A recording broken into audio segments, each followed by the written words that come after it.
So I'm going to point out where healing lies in your own personal journey when it comes to either the extreme end of things where you've had trauma or even just painful past experiences. The process is the same.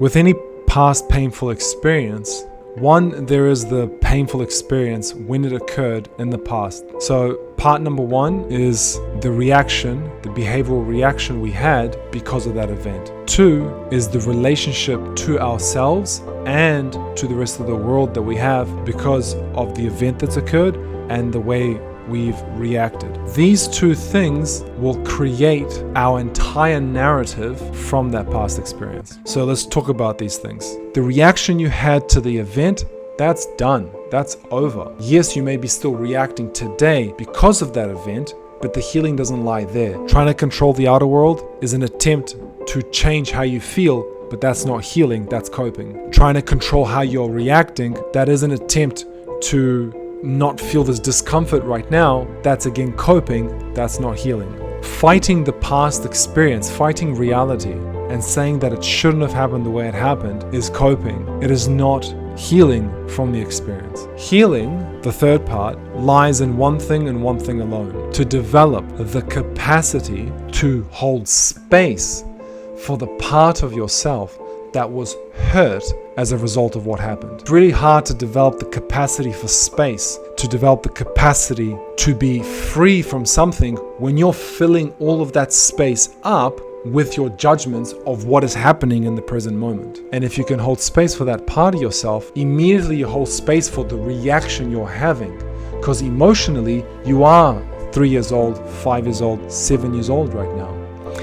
By developing the capacity to respond, you are going to go back in time and change the relationship you have to the event that occurred, thus producing the behavior. If you respond to yourself in the present moment, if you respond to the world in the present moment, you will heal your relationship to yourself and the world. You will therefore understand why you reacted and behaved and react and behave today as a result of what happened. And then you will realize that you're not a bad person because of what happened to you. So the past experience is not a problem because I'm not a problem. Who I am isn't a problem. And usually at the core of every trauma and at the core of every painful experience, there's some sort of narrative that comes out of it that says, well, there's something wrong with me. So you don't do that. You don't deny that it ever happened. You don't deny that you had a reaction and what kind of reaction you had. You don't deny who you've become as a result of it.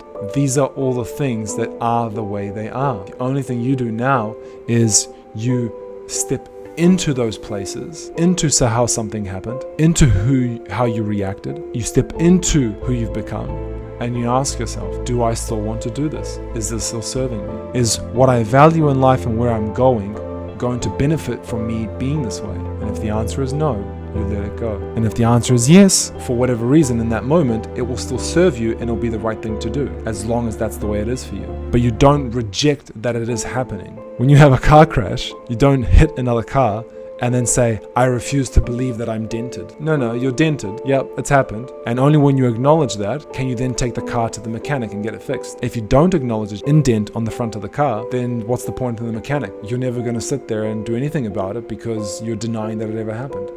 Now you are completely in alignment and with your experience, even if it's an emotion you don't want to experience. And that's okay.